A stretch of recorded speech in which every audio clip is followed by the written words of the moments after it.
Vamos dizer que temos um projeto com valor presente líquido positivo, o que significa que é viável dada a taxa de desconto atual. Mas, para efeito de análise, vamos supor que a taxa de desconto seja maior. Vamos aumentar a taxa e continuar aumentando até aqui. Agora o valor presente líquido é zero. Para valores maiores do que esse, o projeto deixa de ter um valor presente líquido positivo e passa a ter um valor presente líquido negativo, deixando de ser viável. Essa taxa de desconto hipotética é chamada de taxa interna de desconto ou, no caso de uma análise econômica, taxa interna de retorno econômico. É a taxa de desconto que faz com que o valor presente líquido do projeto seja zero. Certo, vamos definir uma equação para a taxa interna de retorno. É a mesma equação utilizada para calcular o valor presente líquido. Somamos os valores líquidos de cada ano e dividimos por 1 mais a taxa de juros elevado ao ano. A taxa interna de retorno é a taxa de desconto que iguala o valor presente líquido a zero. Então, o que queremos fazer é assumir que o valor presente líquido é zero e resolver para a taxa interna de retorno. Isso difere do cálculo do valor presente líquido, no qual assumimos dada a taxa de desconto e resolvemos dar o valor presente líquido.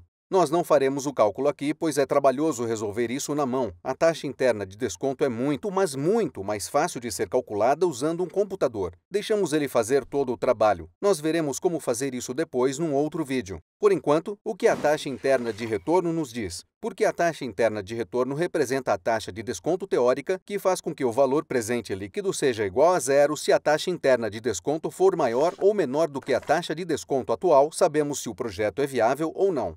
Lembre-se, o valor presente líquido é negativo, isso é ruim. Significa que podemos ganhar mais dinheiro investindo em outro lugar. Se o valor presente líquido é positivo, isso é bom. Significa que o projeto é melhor do que a taxa cobrada num empréstimo e também melhor do que a nossa taxa de desconto intertemporal. A taxa interna de retorno é a taxa de desconto que faz com que o valor presente líquido mude de positivo para negativo. Assim, a taxa interna de retorno maior ou menor do que a taxa de desconto é também um sinal sobre se devemos aceitar ou rejeitar um projeto alternativo. É a mesma informação sendo dita. Não há, portanto, nenhuma novidade aqui. O que mais a taxa interna de retorno nos diz? Considere esses dois projetos para a geração de energia elétrica. Vamos assumir que esses são mutuamente exclusivos. Nós precisamos de um deles e vamos supor que o nosso orçamento não é limitado. A termoelétrica tem uma taxa interna de retorno maior. Isso significa que devemos escolher essa opção?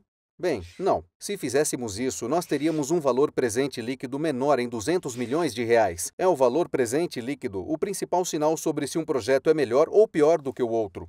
Mas por que a taxa interna de retorno da alternativa preferida é tão menor? Porque os custos são muito maiores, 5 vezes mais do que os custos da termoelétrica. Mesmo assim, sem restrição orçamentária, ainda escolhemos a hidroelétrica. Um valor presente líquido maior significa também que os benefícios são maiores. A taxa interna de retorno pode nos dar também uma rápida noção do quão sensível esses projetos são à taxa de desconto. Quão maiores são os benefícios em relação aos custos? Quão maiores são os benefícios em relação aos custos? Quão certos são esses projetos? Ao analisar o valor presente líquido com a taxa interna de retorno, temos uma noção sobre a escala do projeto, porém isso não é muito útil para ordenar os projetos por ordem de preferência. No próximo vídeo, veremos algumas outras medidas de viabilidade que podemos usar para comparar diferentes projetos.